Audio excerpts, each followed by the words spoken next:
Hai Sobat HI, selamat datang di podcast Hubungan Internasional, sebuah podcast yang dikelola oleh Departemen Ilmu Hubungan Internasional Universitas Gadjah Mada. Pada episode ke-58 ini, kita akan berbincang tentang pergolakan di Brazil dan masa depan demokrasi negeri Samba.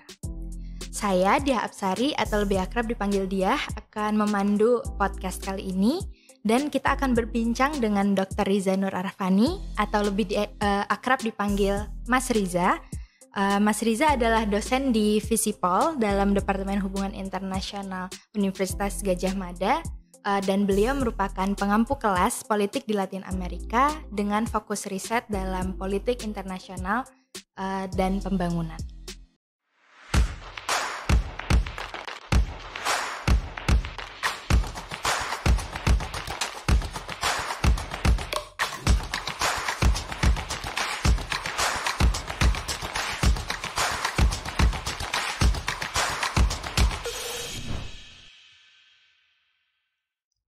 Nah, teman-teman, melihat pergolakan domestik di Brazil pasca diangkatnya Lula da Silva sebagai presiden, menjadi menarik untuk membahas beberapa poin ya dalam fenomena ini.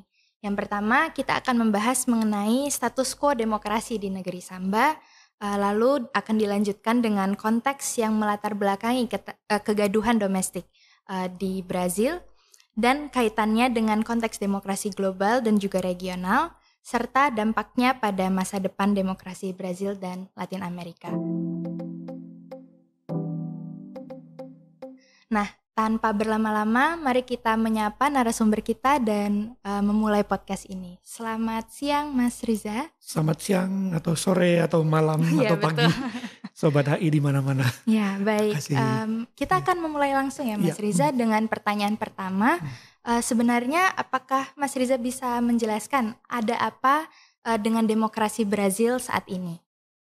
Kalau dilihat bagaimana pergolakan ini terjadi sejak paling kurang tanggal 8 ya Januari kemarin, sebetulnya kita bisa merujuk ke peristiwa-peristiwa politik dan juga ekonomi ya di Brazil sejak tahun 2013. Jadi sejak ada semacam perdebatan mengenai efektivitas rezim politik di Brazil ketika berkaitan dengan elemen-elemen ekonomi atau aspek-aspek ekonomi. Ada pertanyaan mendasar di seputar tahun itu ya, apakah rezim yang selama ini dikembangkan, rezim politik yang dikembangkan di Brazil itu sudah sejalan dengan kebutuhan Brazil untuk paling tidak keluar dari middle income trap, jebakan negara menengah gitu, negara berpenghasilan menengah. Dan apakah bergantinya kepemimpinan itu sudah cukup menjamin mereka bisa terlepas dari jebakan itu. Nah, memang yang menjadi persoalan adalah sejak 2010-2011 ada pelambatan ekonomi yang cukup nampak ya dalam ekonomi Brazil. Sehingga ketika penerus Lula da Silva itu dilantik, Dilma Rousseff ya, yang merupakan calon yang memang di-endorse oleh Lula, ada banyak pertanyaan mengenai efektivitas itu. Dan kita tahu kemudian ini berakhir dengan semacam dalam tanda kutip ya polarisasi dalam perpolitikan Brazil. Lebih spesifik sebetulnya polarisasi ini mempertanyakan rezim yang selama ini dipengaruhi oleh ide-ide sosialisme atau ide-ide kiri di Brazil. Terutama sejak tahun 2000-an ya, kita tahu ada gelombang merah muda yang menyapu hampir seluruh daratan Amerika Latin. Dan Brazil tidak terkecuali dari itu. Dan sosok utamanya adalah tentu saja Lula da Silva yang baru beberapa bulan ini ya dilantik menjadi presiden kembali di Brazil. Jadi runutannya sampai ke sana.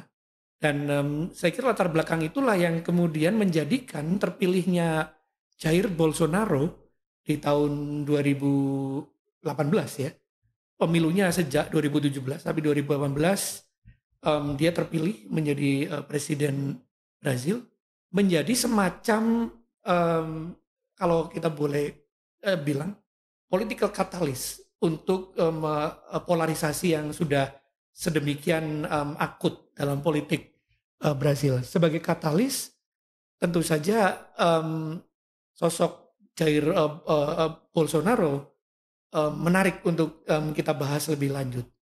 Siapa beliau dan bagaimana beliau memaknai polarisasi itu dan seterusnya. Kalau dilihat secara umum, memang nampak kecenderungan yang terjadi di Brazil sejak Bolsonaro naik ke tampuk kekuasaan hampir sama dengan yang terjadi di berbagai tempat yang lain ya di dunia. Ada kecenderungan para pemimpin politik mempertanyakan status quo dalam politik internasional dan juga ekonomi internasional yang sesungguhnya berakar dari persoalan apakah negara ketika terlibat dalam ekonomi internasional, dalam perdagangan internasional itu sudah cukup sudah cukup bekal untuk mengarunginya. Dalam banyak kasus, termasuk di negara-negara maju, termasuk saya kira yang kebanyakan orang kemudian mengkaitkan dengan apa yang terjadi di Amerika 2 tahun yang lalu, ketika pendukungnya Donald Trump juga dengan pola yang hampir sama dengan di Brazil ya, itu merangsek masuk ke gedung Kongres itu di Capitol Hill ya di Amerika. Kecenderungan inilah yang ada dalam sosok diri Bolsonaro. Kita melihatnya terutama dari sisi kebijakan-kebijakan politik dan ekonomi beliau yang sebetulnya anti terhadap kecenderungan umum dalam globalisasi ekonomi, liberalisasi dan seterusnya.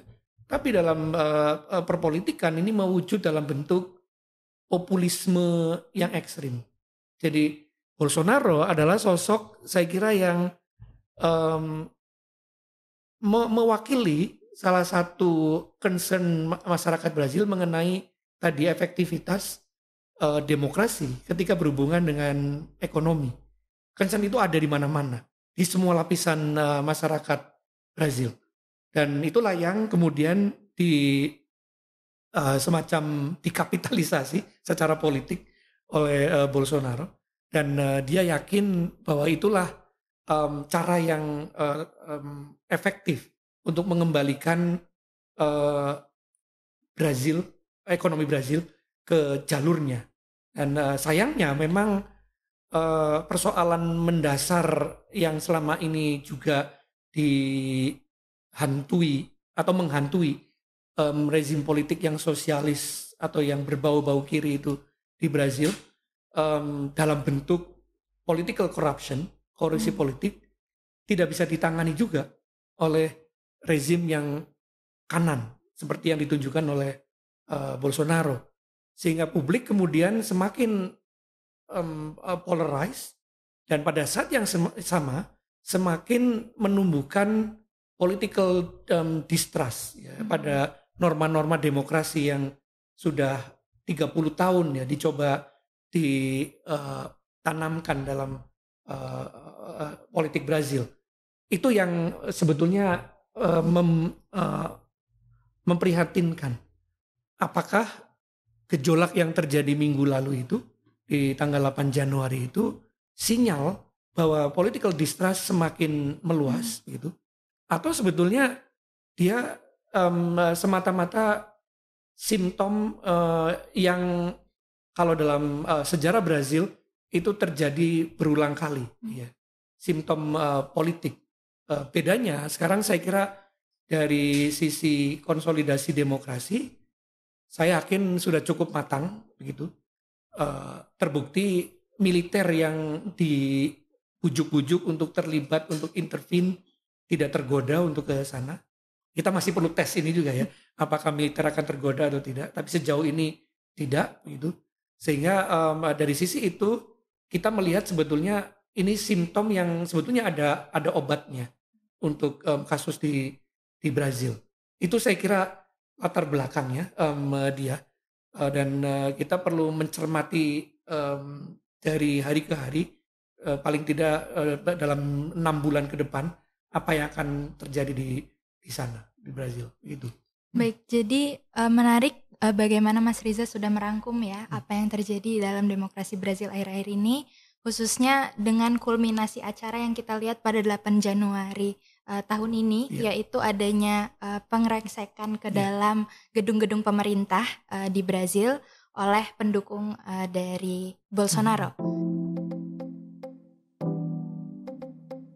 Nah, karena kita sudah mengerti tentang status quo dari demokrasi ini yang ada di Brazil dan juga apa yang melatar belakangnya, mungkin kita bisa lanjut ke pertanyaan kedua, yaitu menurut Mas Riza sendiri, bagaimana kita dapat memaknai pergolakan demokrasi di Brazil ini dalam konteks global? Iya, makna yang paling penting tentu saja adalah soal kepercayaan publik pada prinsip-prinsip demokrasi. Saya kira sejak Samuel Huntington menerbitkan karya yang sangat fenomenal mengenai gelombang ketiga dari demokrasi, tahun-tahun ini adalah tahun-tahun krusial ya. Kita mau mengarah kemana sebetulnya? Apakah kembali ke otoriterisme, ke rezim-rezim yang non demokrasi atau tidak gitu? Atau ini semacam ujian untuk demokrasi? Sebelum Brazil, saya kira episode ini sudah terjadi di beberapa negara yang lain, termasuk di ini ya, di dedengkotnya demokrasi di Amerika. Sejauh ini kalau kita melihat pengalaman Amerika relatif bisa ditangani, dan saya kira publik mulai kembali ke tracknya untuk memanfaatkan prinsip-prinsip demokrasi yang bisa dilakukan di Amerika. Tetapi dalam konteks negara seperti Brazil, negara yang masih berkembang demokrasinya, masih perlu penguatan di sana sini, ini menjadi test case yang luar biasa gitu. Apa yang akan terjadi di Brazil akan menentukan banyak perkembangan politik di negara sedang berkembang yang lain gitu. Khususnya di Amerika Latin ya. Di Amerika Latin ini etalase demokrasi sudah bertahan nyaris 2 generasi. Tadi saya sebut 30 tahun untuk Brazil, di tempat-tempat lain di Amerika Latin lebih dari itu. Tapi ini bagian dari gelombang ketiganya Samuel Huntington. Konsolidasi sudah terlihat di tempat-tempat ini. Pada saat yang sama sebetulnya test case ini juga sebetulnya berada pada wilayah, ketika kita bicara Amerika Latin, pertentangan ideologi gitu yang ujungnya tadi polarisasi politik. Sebetulnya ini bukan sesuatu yang baru dalam Amerika Latin. Polarisasi politik yang dasarnya adalah ideologi yang berbeda itu hal yang normal dalam perpolitikan di Amerika Latin, di mana-mana. Ada kadang-kadang pendulumnya itu begitu bergeser ke sebelah kiri. Ketika misalnya kita bicara soal munculnya rezim-rezim komunis di Kuba, di beberapa tempat yang lain, sampai kita bicara beberapa yang pendulumnya itu bergeser ke kanan gitu, ke rezim-rezim yang otoriter secara politik, dipadukan dengan bagaimana mereka mengadopsi liberalisme begitu di sisi ekonomi. Itu sudah kita lalui bersama. Pada saat yang sama bandul ini pernah ke tengah begitu, dalam bentuk pink tide, gelombang merah muda yang tadi kita singgung ya di awal. Pergolakan ini sudah hal yang normal dalam perpolitikan di Amerika Latin. Menjadi lebih normal ketika the only game in town-nya itu demokrasi. Sejak tahun 80-an akhir, 90-an awal. Itu menarik sekali. Karena rezim-rezim yang dulu dianggap kiri menggunakan cara-cara demokrasi untuk berkuasa. Ini sebuah, kalau kita bilang ini new normal di dalam perpolitikan Amerika Latin. Dan sudah berlangsung kurang lebih 10-15 tahun. Sampai kemudian ada insiden di Venezuela ketika banyak pihak mengkritik apa yang dilakukan oleh Nicolas Maduro itu akan mengarah ke otoriterisme. Dan sudah mungkin ya, sudah mengarah ke sana. Sudah ada arahan ke sana. Tapi di tempat-tempat lain, saya kira termasuk di Kuba begitu, demokrasi sudah menjadi bagian yang tidak terpisahkan. Nah, dengan munculnya pergolakan di Brazil ini memang ini pertanyaannya ya, pertanyaan apakah ini maknanya nanti lebih dalam dari itu.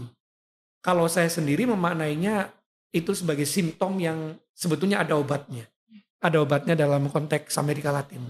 Apalagi Brazil ya. Apalagi sekarang yang naik ke tampuk kekuasaan adalah seorang veteran. Seorang political veteran, Lula da Silva. Dia pasti akan mengutamakan konsolidasi demokrasi. Dia pasti akan mengingat apa yang sudah dilakukan pendahulu-pendahulunya yang menanam benih-benih demokrasi. Cardoso, itu mentor politiknya Lula da Silva.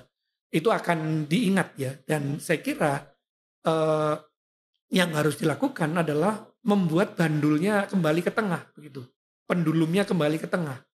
Tidak boleh kita membayangkan Lula itu akan melakukan hal yang se-ekstrim yang dilakukan oleh Bolsonaro. Tidak boleh begitu. Memang dalam kasus yang 8 Januari ini memang nanti akan ada law enforcement ya. Itu bagian dari demokrasi yang prinsip demokrasi yang harus ditegakkan. Tapi selanjutnya adalah political reconciliation. Itu yang diperlukan. Dan itu akan menjadi pelajaran yang berharga untuk negara sedang berkembang yang lain.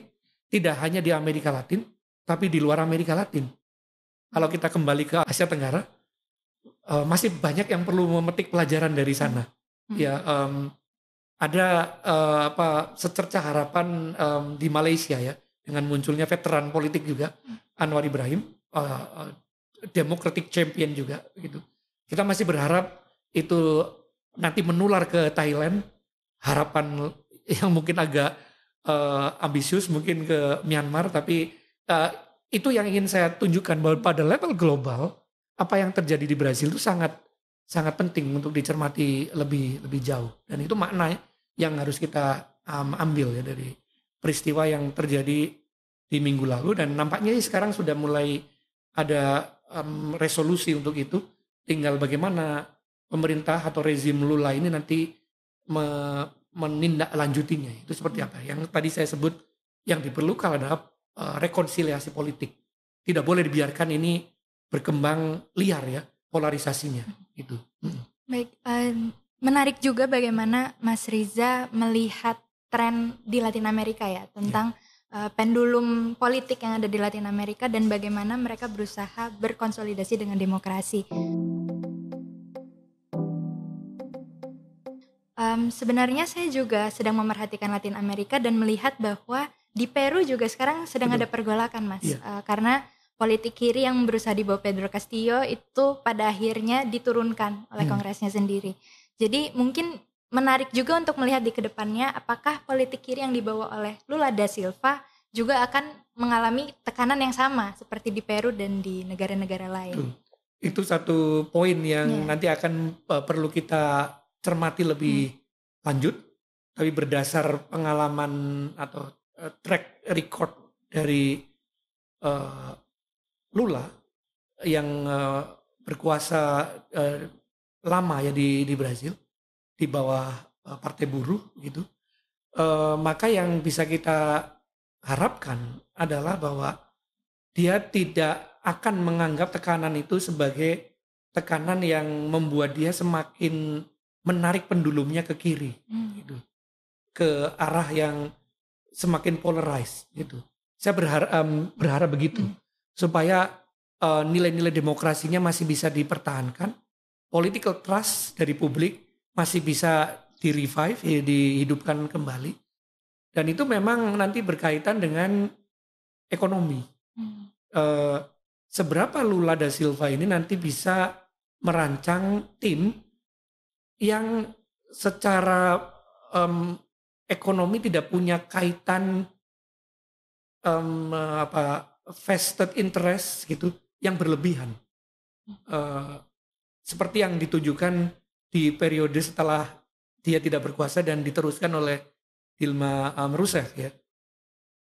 Yang tadi saya sebut fenomenanya sebagai korupsi politik. Di Peru yang tadi dia sebut, itu yang terjadi sebetulnya kan. Ada political distrust yang sumbernya sebetulnya dari perilaku elit gitu, yang menggunakan kekuasaannya, otoritasnya untuk berjalin berkelindan untuk membangun vested interest dengan kekuatan ekonomi.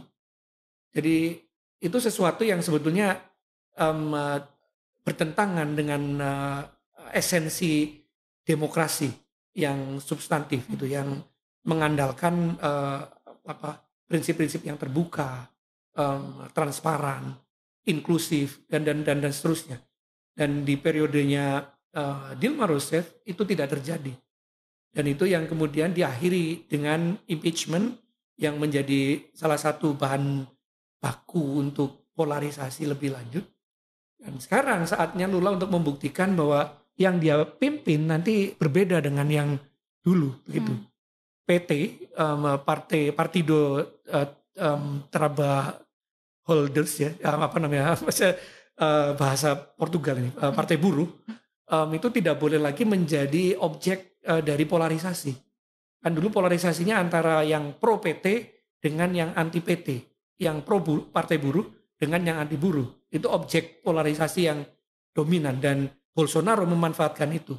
Saya kira sekarang tugas para pemimpin Brazil adalah menjadikan itu semua sejarah gitu. Dan Partai Buruh harus berubah gitu. Tidak boleh menggunakan cara-cara yang lama.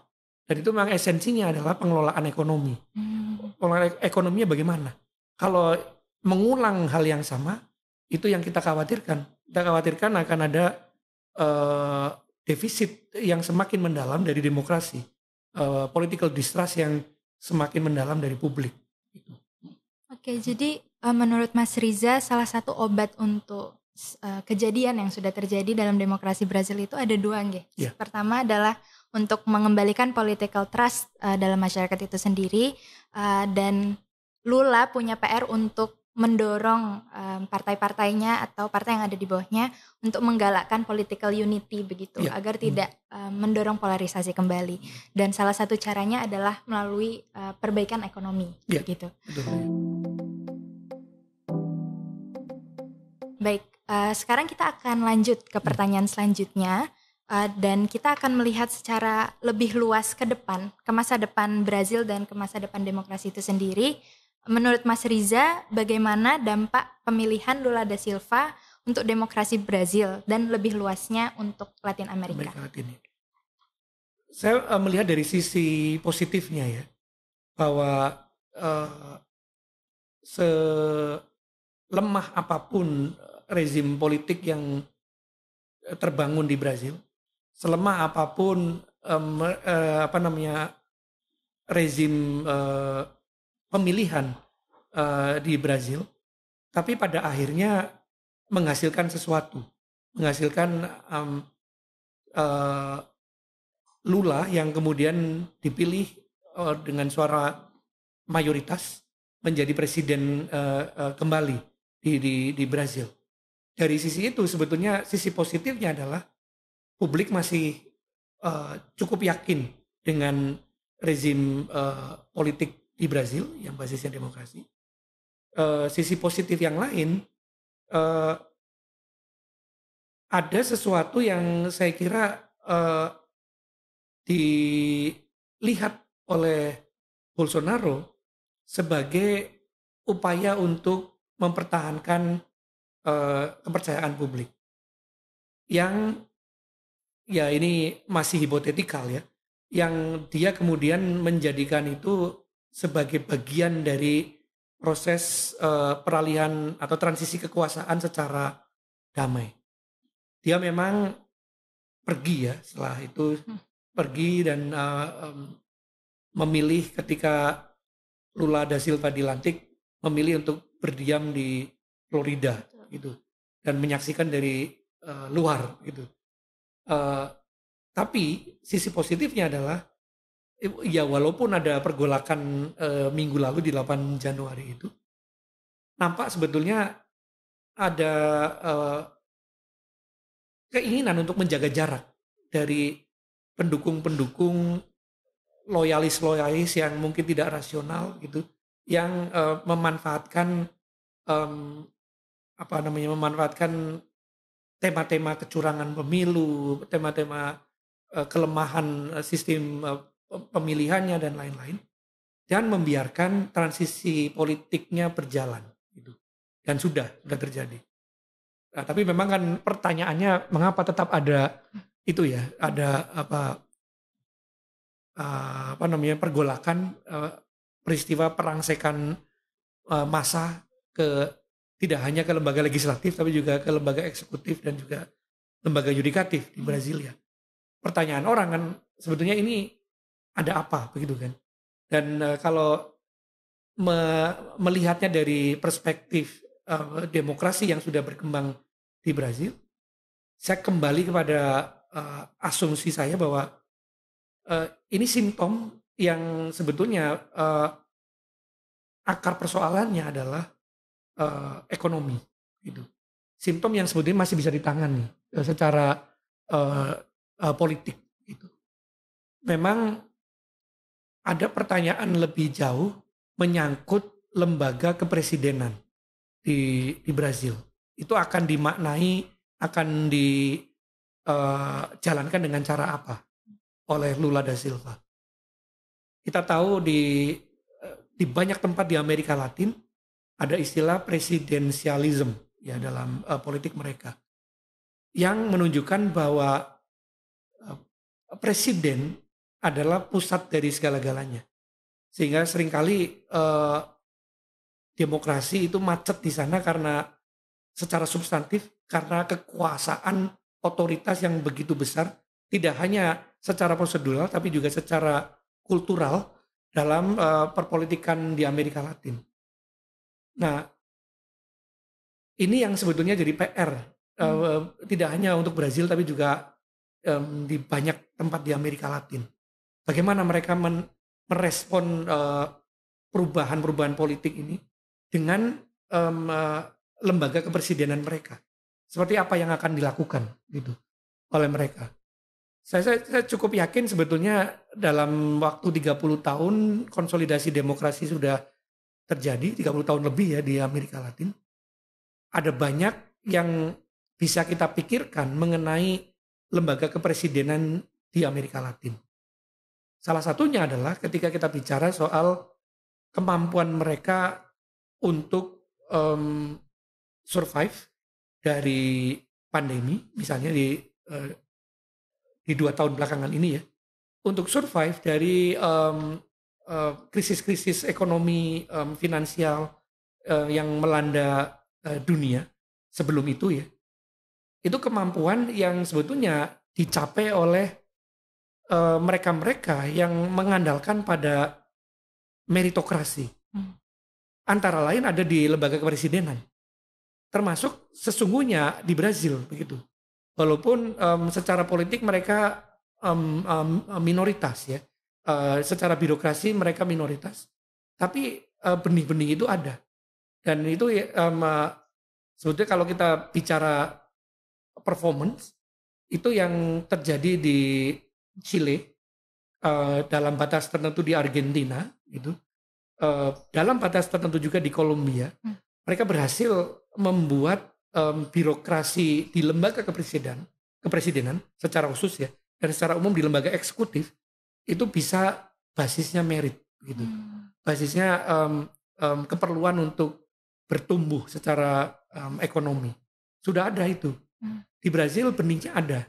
Tapi memang 5 tahun belakangan ini tertutupi dengan perilaku yang hampir mirip yang dilakukan oleh Bolsonaro dengan yang dilakukan oleh teman-temannya Lula di Partai Buruh.